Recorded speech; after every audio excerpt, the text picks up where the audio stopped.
한무라고 안지용입니다. 오늘은 주호민작과 관련된 이야기 한번 해볼까 합니다. 주작가 사건이 또 다른 국면을 맞았다고 할 수 있는데요. 일단 재판부가 법정에서 당시 상황이 녹음된 파일 전체를 재생해 전체 사정을 살펴보기로 했다는 겁니다.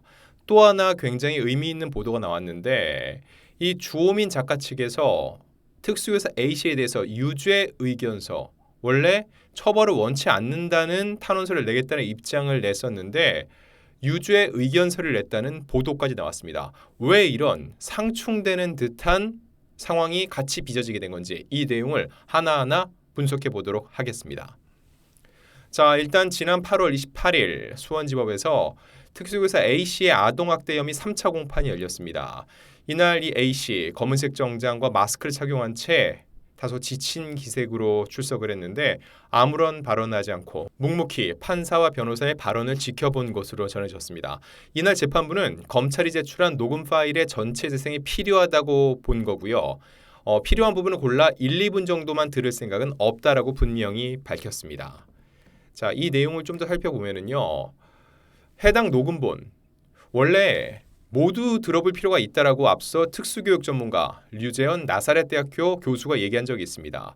그때 이 녹음 파일이 학부모 참관 수업 수준에 아무런 문제없는 발언만을 담고 있어 A씨의 억울함을 풀어줄 것이라는 취지의 말을 한 바 있는데 류 교수는 법률가라면 녹음본을 다 듣고 변론할 수 없을 것이라면서 주호민 부부가 떳떳하다면 녹음본 전체를 공개해달라고 밝힌 바 있습니다. 자, 근데 이 판사가 이 내용을 일일이 다 들어보자 한 이유는 뭘까요? 일단 이날 A씨 측의 변호인은 당시 피고인은 해당 아동이 맞춤반에 분리되는 바람에 오전 내내 쉬는 시간 없이 장애 아동에 대한 교육을 진행해야 됐다고 얘기를 했고요. 당시 교실 전체 상황과 맥락을 전체적으로 이해하기 위해서는 일부만 반복할 게 아니라 연속적으로 들어봐야 한다. 뉘앙스를 강조한 거죠. 그러면서 공소장에는 마치 교사가 한꺼번에 그런 부적절한 발언을 쏟아붓는 듯 작성되어 있는데 밉상이라든가 머릿속에 뭐가 든 거야, 이런 거는 아이를 향해 직접 한 게 아니라 혼잣말이었다고 주장을 했습니다. 자, 이에 대해서 담당 판사, 지난 기일에 내용이 방대해 다 재생하지 못했는데 녹취록만으로 안 되고 말하는 뉘앙스나 전후 사정을 파악해볼 필요가 있다면서 원본 또는 변호인이 동의한다면 검찰이 음질을 개선한 파일을 듣겠다고 말을 했다는 거죠. 자, 일부가 아닌 전체를 들어보겠다. 이건 말씀드렸다시피 뉘앙스를 보겠다는 겁니다. 이 전체 파일을 들은 후에 특수교사의 정서적 학대 의혹이 새로운 국면을 맞을 수도 있다는 거죠. A씨의 변호인은 한국일보 등 언론 인터뷰에서 이런 얘기를 했어요. 2시간 반에 걸친 대화를 전체 맥락을 고려 않고 부정적인 말만 뽑아서 나열한 거라는 거죠. 이게 주 부부의 주장이라는 거죠. 그래서 공소장에 나타난 발언은 나쁜 부분만 강조한 사실상의 짜깁기라고 주장을 했습니다.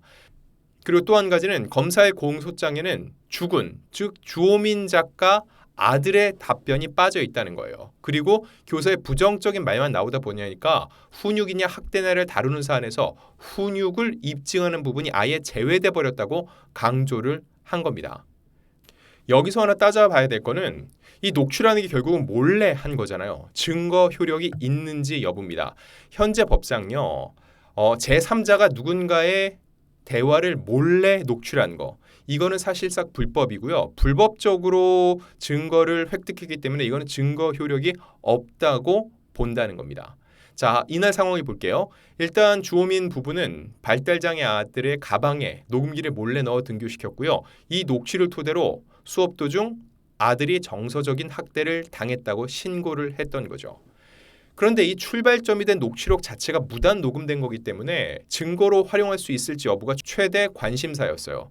제가 앞서 말씀드렸다시피 현행 통신비밀보호법에 따르면요, 타인 간 대화는 몰래 녹음할 수 없습니다. 그리고 녹음했다 하더라도 이건 불법이기 때문에 증거로 사용할 수 없다는 거죠. 다만 예외적인 상황이 있는데 지금 이런 아동 학대 사건 또 학교에서 벌어진 불미스러운 일들에 대해서는 법원이 무단 녹음을 증거로 인정한 바 있다는 겁니다. 이게 입증이 너무 어렵기 때문에 이런 증거도 활용하지 않으면 잘잘못을 가리기 어렵다는 거죠.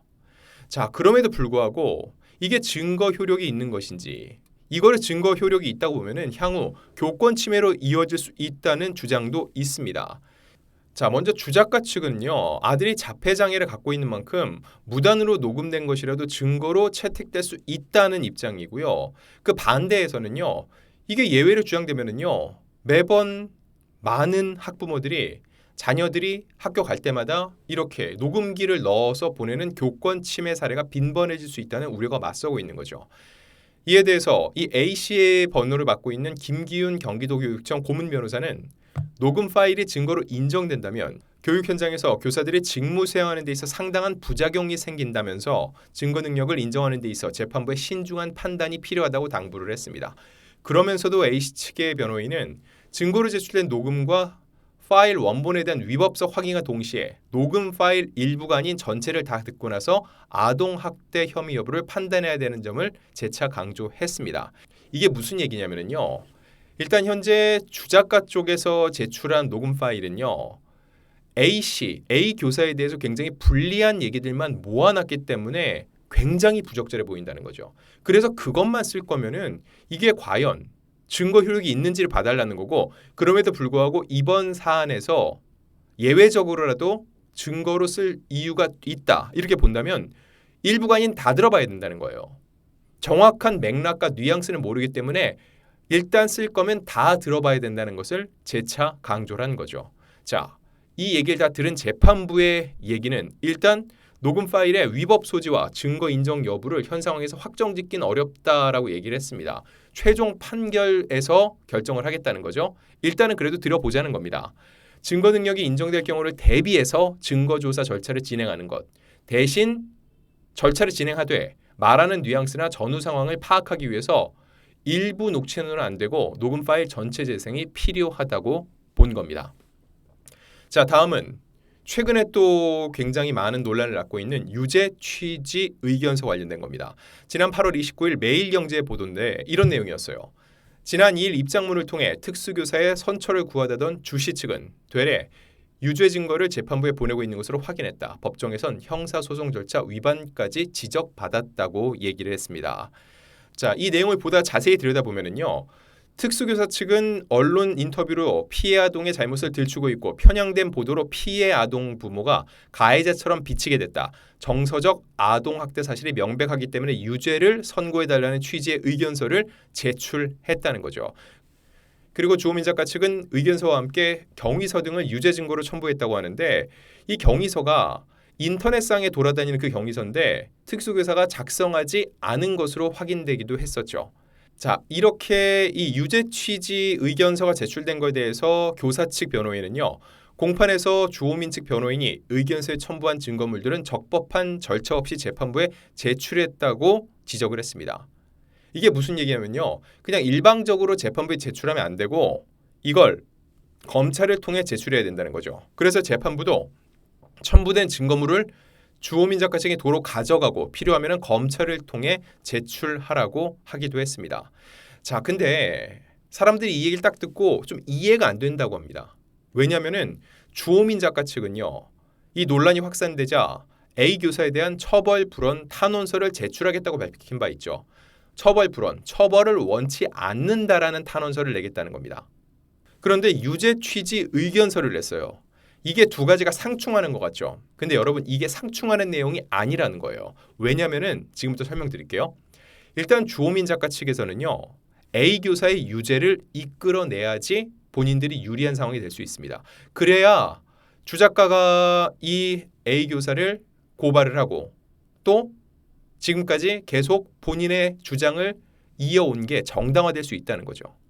그러니 일단 유죄, A 교사는 잘못이 있다라는 법원 판결을 받아내야 된다는 거예요. 여기서 만약에 유죄가 아니고 무죄가 나온다면 어떻게 될까요? 주호민 작가 측이 M1 사람, 잘못이 없는 교사를 몰아붙였다고 엄청난 후폭풍을 받게 될 거라는 거죠. 그러니 일단 유죄가 나오면은요. 그럼 주호민 작가가 없는 얘기란 건 아니구나. 진짜로 재판부가 판단을 해보건대 저 특수교사 A씨가 주호민 작가 아들에 대해서 부적절한 어떤 발언을 하긴 했구나라고 대중이 받아들일 발판이 마련이 된다는 거죠. 자, 그러면서 처벌은 원치 않는다? 이게 무슨 얘기냐면은 이건 일종의 선처 호소입니다. 자, 누군가가 잘못을 저질렀어요. 그럼 이 사람이 피해자도 어떻게 해요? 합의를 하자고 그러죠. 합의하면은 이 사람 죄가 사라지나요? 아닙니다. 합의를 해도 죄가 사라지진 않아요. 다만 뭐 어떻게 돼요?